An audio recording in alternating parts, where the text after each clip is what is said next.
Bonjour à toutes et à tous et bienvenue dans cette nouvelle vidéo. Si vous avez cliqué dessus, c'est tout simplement que vous posez la question qui est marquée juste en bas. Quelles sont les différences entre les réflexes et les hybrides? Pour moi, si vous êtes là, c'est qu'il y a deux grandes catégories, bien que vous puissiez aussi être tout à fait curieux. Il y a deux grandes catégories de personnes qui regarderont cette vidéo. La première, c'est que vous êtes peut-être débutant ou débutante, que vous êtes un petit peu renseigné. Vous avez vu que sur le marché de la photo, il y a deux catégories d'appareils photo, des réflexes et des hybrides, et qu'avant d'acheter, vous souhaitez un petit peu vous renseigner et savoir quelles sont les différences et surtout quoi acheter. Et ça tombe bien, dans cette vidéo, je vous dirai de préférence quoi acheter en 2022. Deuxième possibilité, vous êtes peut-être déjà photographe, averti ou débutant. Vous avez peut-être l'envie d'upgrader, de monter en gamme, de changer, d'avoir quelque chose de plus moderne, etc. Et forcément, si vous avez un réflexe, vous posez la question fatidique de savoir est-ce qu'il vaut mieux poursuivre sur un réflexe plus performant ou alors passer directement sur de l'hybride. On va répondre à tout ça dans cette vidéo et donc la finalité pour tout le monde, ce sera de savoir en 2022 qu'est-ce qu'on achète, un hybride ou un réflexe. Allez, c'est parti. Avant d'aller plus loin, il faut déjà poser quand même les différences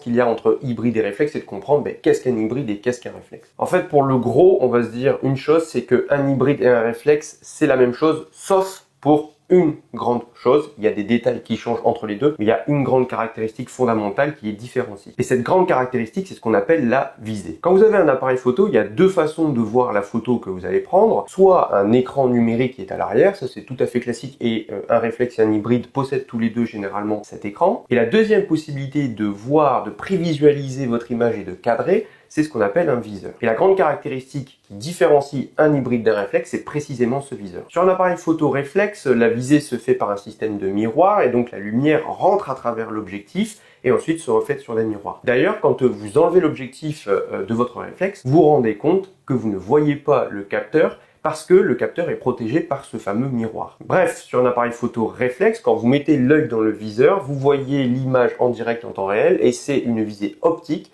Donc c'est ni plus ni moins que la lumière, vous voyez comme si en fait vous enlevez l'appareil photo, vous voyez exactement la même chose. Maintenant sur un appareil photo hybride, on a une visée qui est qualifiée d'électronique, c'est-à-dire que la lumière rentre à travers l'objectif et atterrit directement sur le capteur. Le capteur transforme la lumière en une image et cette image est ensuite diffusée sur un petit écran qui est au fond du viseur et c'est pour ça que c'est une visée qui est qualifiée d'électronique. Donc ce n'est pas une visée directe mais indirecte et dans les deux cas, c'est ce qu'on verra, que vous ayez une visée réflexe ou une visée optique, ça a des avantages et des inconvénients. Une fois qu'on a posé cette différence, vous allez voir après ça se joue sur des détails mais c'est la seule vraie grande différence qu'il y a entre les réflexes et les hybrides. Et avant d'aller plus loin, je tiens à faire comme une précision dès le départ pour qu'il n'y ait pas d'équivoque. Attention, quand on parle de réflexe et d'hybride, les marques ont également fait des gammes différentes d'objectifs et les objectifs de réflexe peuvent parfois et souvent s'adapter sur des hybrides, mais les objectifs hybrides ne s'adaptent pas sur les réflexes. Donc attention à ce point avant d'aller plus loin. Donc après pour le reste, en fait vous avez des appareils photo qui sont tout à fait classiques avec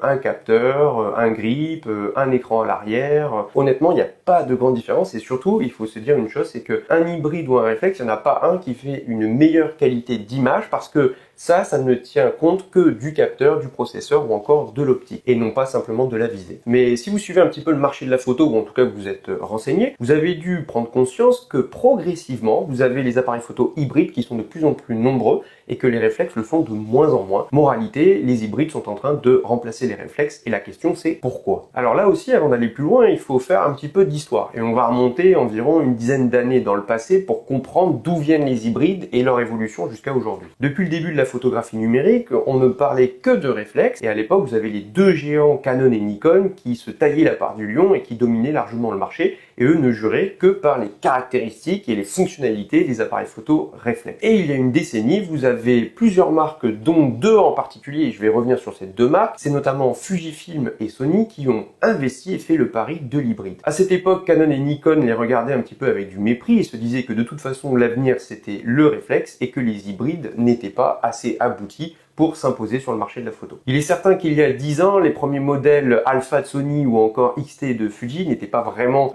on va dire exceptionnel, il y avait plein de choses qui étaient encore améliorées, mais il y avait déjà quelques signes précurseurs que ces appareils photo avaient un potentiel assez énorme. Il y a une dizaine d'années, vous aviez par exemple pour les professionnels chez Canon la gamme 5D qui était la référence, chez Nikon c'était notamment la gamme D800, alors après il y avait aussi les gros monoblocs, mais en tout cas les professionnels ne se tournaient pas à l'époque vers les hybrides, sauf quelques-uns qui petit à petit commençaient à se tourner vers les hybrides parce que eux avaient bien compris qu'il y avait un potentiel et que peut-être que l'avenir c'était les hybrides. Et bien figurez-vous qu'ils avaient raison. Et depuis environ 4-5 ans, vous avez vraiment les hybrides qui ont commencé à sérieusement accélérer parce que les marques, notamment Sony, Fuji, vous avez aussi Lumix ou encore Olympus, ces marques ont vraiment mis tous leurs moyens en recherche et développement pour faire évoluer les hybrides et en faire des appareils photo qui, on s'en est rendu compte, avaient des caractéristiques qui étaient plus alléchantes et allaient plus loin que ne le faisaient les réflexes. Et donc la question c'est pourquoi les hybrides remplacent les réflexes et qu'est-ce qu'ils apportent en plus qui justifie ce remplacement. Avant d'expliquer ça, je rappelle encore une fois qu'attention, un réflexe ne fait pas une moins bonne image qu'un hybride, c'est juste que certaines caractéristiques sont supérieures. La première caractéristique en faveur des hybrides, c'est notamment le poids et l'encombrement. Avant de passer à l'hybride, personnellement j'avais un Nikon D800, alors pour ceux qui connaissent, c'était quand même un appareil photo légendaire, mais qui faisait un bon kilo. Et le problème, c'est qu'un bon kilo en main, c'est vrai que quand vous faites des longues séances photo, que vous partez, par exemple, je sais pas, en trek, en rando, dans le sac, ça pèse. Quand j'ai acheté mon premier hybride, et je vous le montre, cet hybride, et sur cette chaîne, vous le connaissez, donc c'est un Fujifilm XS10. Celui-là, on l'a acheté avec Laura il y a à peu près un an, entre 1 an et demi et 2 ans. À l'époque, on l'avait acheté en complément pour avoir des capacités, justement, vidéo. Et à l'époque, on découvre ce boîtier quand on sort de la boîte, extrêmement léger, c'est un peu le choc, 465 grammes face au Nikon D800 qui faisait 1 kg, de suite c'était une petite révolution pour nous. Depuis on est passé au Sony Alpha 7 IV qui lui ne fait que 650 grammes par rapport au 1 kg du D800, vous voyez il y a une différence qui est quand même assez énorme. Plus largement aujourd'hui, les hybrides sont plus compacts, plus légers, et la question de savoir de pourquoi est-ce qu'ils sont plus compacts, c'est aussi parce que la suppression du bloc optique permettait de faire la visée optique, a permis un gain de place assez énorme, et donc en fait ça a permis de réduire également la taille. Deuxième chose, le fait d'avoir supprimé le miroir a permis de vraiment pousser et de mettre en avant des capacités vidéo. Et c'est aussi pour ça qu'on parle d'appareil photo hybride, c'est parce qu'il est à la fois un appareil photo et une caméra. Et ça c'est quelque chose qui est assez remarquable. Bien évidemment auparavant, les appareils photo réflexes étaient aussi de très bonnes caméras, mais les caractéristiques étaient plutôt limitées et on avait plutôt un appareil photo avec quelques caractéristiques vidéo, mais pas un appareil photo qui était à la fois bon autant en photo qu'en vidéo. Par exemple, l'appareil photo qui est en train de me filmer est un Sony Alpha 7 IV, et ce Sony Alpha 7 IV a des caractéristiques vidéo qui sont proches aujourd'hui d'une très bonne caméra. Vous prenez certains modèles en particulier, je parle par exemple du Sony Alpha 7S III aujourd'hui, c'est certes un appareil photo dans le corps, mais c'est avant tout une caméra qui est dans le corps d'un appareil photo, et pas l'inverse en fait. Vous prenez ensuite chez Fujifilm le dernier XH2S, mais en fait cet appareil photo hybride est vraiment très poussé en vidéo, enfin c'est assez extraordinaire, et vous avez des caractéristiques aussi en photo qui sont exceptionnelles, mais aujourd'hui les appareils photo hybrides sont vraiment à la fois centrés sur la vidéo et sur la photo, là où autrefois les réflexes étaient beaucoup plus centrés sur la photo avec à côté une petite partie vidéo. Troisième chose, c'est que la visée électronique qui au départ, on va pas se mentir, était pas folle, et moi quand au départ, il y a quelques années, je mettais mon œil dans un viseur électronique, je trouvais ça vraiment dégueu. Enfin, ça ramait, on voyait presque les pixels, l'image était pas belle, puis à côté vous passiez dans une visée réflexe, et là-dessus, il est vrai, c'est indéniable qu'une visée réflexe, c'est magnifique. Cependant, la visée électronique aujourd'hui est vraiment plus performante, les marques ont augmenté la définition des écrans, le taux de rafraîchissement est très élevé, on a maintenant des écrans à plus de 120 images par seconde, donc en fait même quand vous bougez la visée, vous tournez sur les côtés, vous voyez pas en fait les images, vous voyez pas de ralentissement. C'est extrêmement fluide et c'est très agréable. Surtout, ce qui est très intéressant sur la visée électronique, c'est que ça apportait un certain nombre d'avantages que n'avait pas la visée optique. Je m'explique. Une visée optique, c'est vrai que c'est très clair, c'est très lumineux, c'est assez génial et vous voyez en direct ce qui se passe. C'est vraiment le reflet de ce que votre œil voit si vous sortez de l'appareil photo. Cependant, en fait, vous avez la lumière qui rentre. Mais pour ce qui concerne l'exposition ou encore la balance des blancs, là, il faut se reporter directement soit à la barre d'exposition qui est en bas de votre viseur, à la balance des blancs par rapport aux paramètres, mais vous n'avez pas de prévisualisation de l'image. Pour cela, sur un réflexe, il fallait passer par le live view, vous savez, l'écran qui est à l'arrière de l'appareil photo. Là, vous pouviez prévisualiser en direct l'exposition ou encore la balance des blancs. Sur une visée électronique, ce qui est remarquable, et ça, moi, j'ai appris à sérieusement y prendre goût, c'est qu'en fait, vous avez directement dans votre viseur en direct l'image que vous allez avoir quand vous aurez appuyé sur le déclencheur, vous avez l'exposition, vous voyez en direct si votre image est sous-exposée et vous n'avez, même si vous l'avez, mais vous n'avez plus forcément besoin de vous fier seulement à la petite barre d'exposition. Là, vous avez directement votre image dans le viseur. Si elle est sous-exposée, vous allez voir que c'est trop sombre. Si elle est surexposée, vous allez voir que c'est trop clair. Pour la balance des blancs, c'est pareil. Si vous êtes trop chaud, vous allez voir que c'est trop chaud et vous pouvez au mieux adapter. Bref, la visée électronique vous apporte un réel confort et ça vous fait gagner du temps. Parfois sur la visée réflexe avec la mesure d'exposition, si vous n'aviez pas mis la bonne mesure d'exposition, ce n'était qu'après avoir pris la photo qu'on voyait que l'image était par exemple trop cramée ou à l'inverse trop sombre. Quatrième point, ça concerne notamment le système de mise au point, l'autofocus, et là-dessus c'est pareil, bien que les systèmes d'autofocus étaient déjà excellents sur les réflexes, ils avaient certaines limites, notamment en termes de capacité à couvrir votre scène. Même les meilleurs réflexes, les monoblocs Canon ou Nikon, avaient des systèmes d'autofocus qui étaient très performants. Cependant, ces systèmes d'autofocus étaient plutôt quand même concentrés sur le centre et il était impossible de couvrir les bords. Avec les appareils photo hybrides et les technologies de détection de phase et de contraste, vous avez maintenant l'autofocus qui couvre la quasi-totalité du capteur. Généralement, c'est plus de 90% et vous pouvez faire la mise au point très précisément. Vous avez plusieurs centaines de points de collimateur, donc vous pouvez régler la mise au point très précisément et surtout ça va jusque dans les angles. Donc même si un sujet par exemple est vraiment sur le bord droit, le coin droit de votre image, l'autofocus pourra l'accrocher là où sur un réflexe, l'autofocus s'arrêtait plutôt sur le centre de votre visée. Cinquième point, alors là on va nuancer et ceux qui shootent en Pentax vont dire mais non ça existait avant, mais aujourd'hui la quasi-totalité des appareils photo hybrides ont un capteur qui est stabilisé sur 5 axes. Alors oui, auparavant et depuis le milieu des années 2000, vous avez Pentax qui stabilisait ses capteurs, mais c'était, en tout cas à mon sens et à ma connaissance, c'était la seule marque de réflexe qui faisait ça. Aujourd'hui, si vous achetez un appareil photo hybride, vous avez de fortes chances, bien que tous ne le fassent pas, d'avoir une stabilisation mécanique du capteur, et ça apporte de réels plus. Déjà, si votre objectif n'est pas stabilisé, ça permet de mieux stabiliser l'image, bien que la stabilisation optique, moi je trouve, est quand même un peu plus performante que la stabilisation du capteur, et encore qu'aujourd'hui, il y a d'énormes progrès qui ont été faits par les marques, mais ce qui est génial, c'est que si vous avez à la fois une stabilisation mécanique du capteur et que vous avez votre optique qui est stabilisée, les deux souvent fonctionnent ensemble, et là vous pouvez atteindre des performances qui sont magistrales. Moi je sais que sur le Fujifilm X-S10, j'ai le 1680 qui est stabilisé, et ça fonctionne avec la stabilisation du capteur. J'ai déjà fait des photos à main levée à plus d'une seconde de temps de pause et les photos sont parfaitement nettes et ça c'est quand même assez génial. Même chose si vous faites de la vidéo, la stabilisation du capteur ça permet aussi de limiter les flous de mouvement, les tremblements quand vous bougez, quand vous faites des travelling, etc. Sixième point qui est très intéressant, c'est qu'avec un appareil photo hybride vous pouvez faire un déclenchement qui est totalement silencieux. Bien que c'était possible sur les réflexes, en visée live view, etc.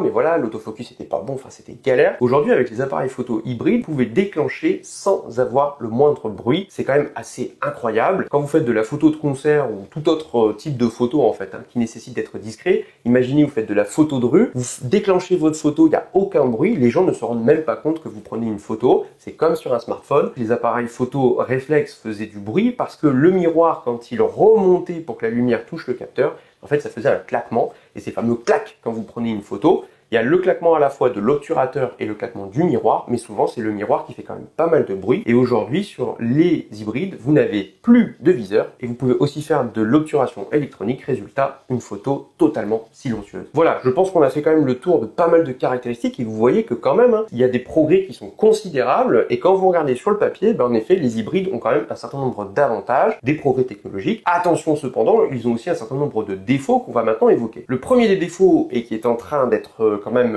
nuancé et diminué avec le temps, c'est la question de l'autonomie. Néanmoins, vous le comprenez, vu qu'il y a plus d'électronique, ça pompe plus d'énergie. Résultat, l'autonomie a fondu et les premiers hybrides, et c'était souvent le premier grief, c'est qu'en fait, ils pompaient des batteries à une vitesse assez incroyable. Quand vous aviez par exemple la Nikon D800, vous pouviez avoir avec une seule batterie près de 1850 photos, ce qui est une performance incroyable. Quand vous prenez aujourd'hui les meilleurs hybrides, généralement on atteint les 6, 7, 800 photos grand maximum, et là ce sont vraiment pour les plus performants. Et quand vous prenez les hybrides moyens, ils sont entre 300 et 500 photos avec une seule batterie. Si je prends mon petit Fujifilm X-S10 ici, il est absolument incroyable. Cependant, la petite batterie que vous avez dedans, c'est les petites batteries Fujifilm.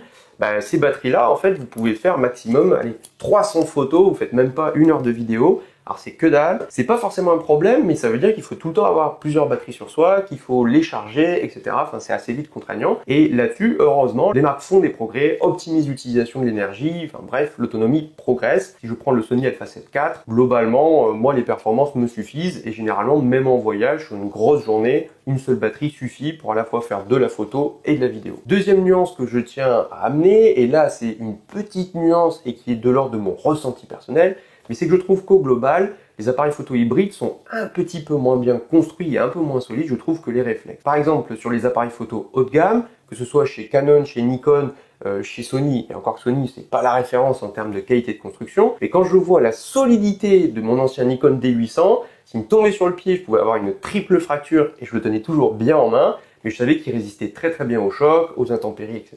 Aujourd'hui, je trouve que même chez Canon, même chez Nikon, c'est du très solide, mais j'ai pas ce ressenti aussi poussé, aussi solide qu'on pouvait l'avoir, je trouve, sur les réflexes. Plus largement se pose la question de la solidité et la durabilité dans le temps, et là, je vous laisse poser un petit peu ce débat, mais de savoir, entre les réflexes et les hybrides, lesquels dureront mieux dans le temps, ça en fait, on verra bien. Enfin, dernier point négatif, et qui pour moi est le plus négatif de tous, et là-dessus j'en suis sûr que vous me rejoindrez, c'est la question des tarifs qui ont littéralement flambé. Aujourd'hui, je reçois quasiment tous les jours des messages de personnes qui me disent « mais je sais pas quoi acheter parce que tout est hyper cher ». Oui, avant, quand vous vouliez débuter la photo, vous aviez des petits réflexes qui étaient vraiment pas chers, quoi. Enfin, un petit Nikon D3200, vous le trouviez à un peu moins de 400 €. Pareil pour les gammes EOS 2000 et quelques chez Canon. Et aujourd'hui, les hybrides, les prix ont littéralement flambé, même sur le haut de gamme, parce que face à la concurrence des smartphones, les marques ont compris qu'il fallait qu'elles fassent une montée en gamme pour continuer à vendre et à se différencier. Le problème, c'est que tout a littéralement explosé en termes de prix. Les objectifs, par exemple, avant, vous achetiez chez Nikon un 50 mm 1.8 pour 200 €.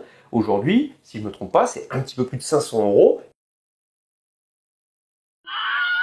Il y a une montée en gamme, certes, mais vous avez aussi une montée en prix qui est assez considérable. Voilà, une fois qu'on a posé ça, vous voyez un petit peu les avantages et les inconvénients des deux systèmes. Et donc on arrive à la question fatidique, c'est de savoir en 2022, qu'est-ce qu'on achète, plutôt un réflexe ou un hybride. Et là, vous allez voir que la réponse dépend en fonction de votre situation et surtout de vos besoins. Alors la première situation, c'est si vous êtes dans le cas d'une personne qui débute totalement la photo, vous n'avez pas encore de matériel et que vous vous demandez qu'est-ce que je dois acheter comme un premier appareil photo. Je tiens à préciser que j'ai fait une vidéo dédiée là-dessus et c'est une vidéo d'ailleurs qui marche plutôt très bien parce que visiblement, ce sont des questions que vous posez et c'est aussi pour ça que j'ai eu envie de faire cette vidéo aujourd'hui. Mais si vous débutez la photo aujourd'hui, dans la plupart des cas, moi je vous dirais achetez un appareil photo hybride et non pas un réflexe. Pourquoi? Parce que tout simplement, on est en 2022, depuis plusieurs mois, vous avez les grandes marques de la photo, que ce soit Canon ou Nikon, qui ont annoncé l'arrêt total du développement de leur gamme réflexe, ce qui veut dire qu'il n'y aura plus dans le futur de nouvel appareil photo réflexe et de nouveaux objectifs réflexes. Et rappelez-vous, les gammes d'objectifs de réflexe et d'hybride sont différentes. Donc, à mon sens, il n'est pas judicieux d'investir dans un appareil photo qui est déjà obsolète au moment où vous l'achetez. Bien évidemment, vous allez me dire que les réflexes aujourd'hui se trouvent à petit prix, ils inondent le marché de l'occasion, et il est vrai que ça peut être intéressant d'acheter un appareil photo réflexe si vous voulez débuter sans prétention, vous voulez juste un appareil photo qui fasse de belles photos. Dans ce cas-là, oui, un appareil photo réflexe peut être intéressant et ça fera toujours de très belles photos. Et rappelez-vous, un réflexe ne fait pas de moins belles photos qu'un hybride, mais cependant, il faut que vous sachiez que dans l'avenir, votre matériel n'aura pas d'évolution et qu'il n'y aura pas de matériel neuf avec les nouvelles technologies qui sortira sur les appareils photo réflexes. Et donc aujourd'hui, il existe quand même toute une myriade d'appareils photo hybrides pour débutants qui sont super. Et surtout, moi je trouve qu'il est très intéressant, c'est que quand on est débutant, on n'a pas forcément l'envie de s'encombrer, etc.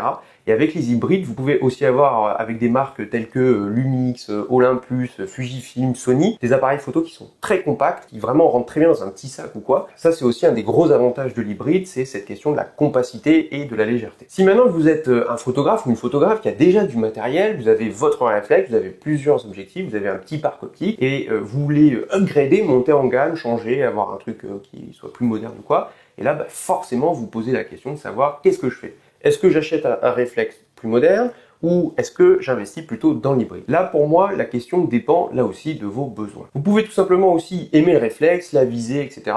Et l'hybride, c'est pas quelque chose qui vous branche, mais dans ce cas-là, visez les réflexes les plus récents, mais sachez qu'il n'y aura pas là aussi d'évolution possible. Dans tous les cas, le passage à l'hybride me semble être judicieux parce que vous allez avoir tous les gains qu'on a vus ensemble au début de la vidéo, la visée électronique, les capacités vidéo, la stabilisation du capteur, enfin bref, et puis aujourd'hui vous avez ces appareils photo qui du coup sont vraiment très récents et qui en fait ont une qualité d'image qui est meilleure parce que meilleur capteur, meilleur processeur, etc., etc. La seule chose que vous devrez absolument prendre en compte, c'est que vos objectifs réflexes nativement ne pourront pas s'adapter, se visser, donc se mettre sur la monture de votre futur appareil photo hybride. Alors les grandes marques ont prévu le coup, vous avez des bagues d'adaptation qui généralement en plus sont vendus avec les appareils photo hybrides, donc c'est plutôt très bien et ça fonctionne généralement très très bien, il n'y a pas de problème. Attention cependant, moi je sais que quand je m'étais intéressé pour passer chez Nikon de la version réflexe à la version hybride, je m'étais rendu compte que oui, tous les objectifs de la marque Nikon fonctionnaient très bien avec la bague. Cependant, sur les objectifs qui étaient des marques tierces type Sigma, Tamron, etc.,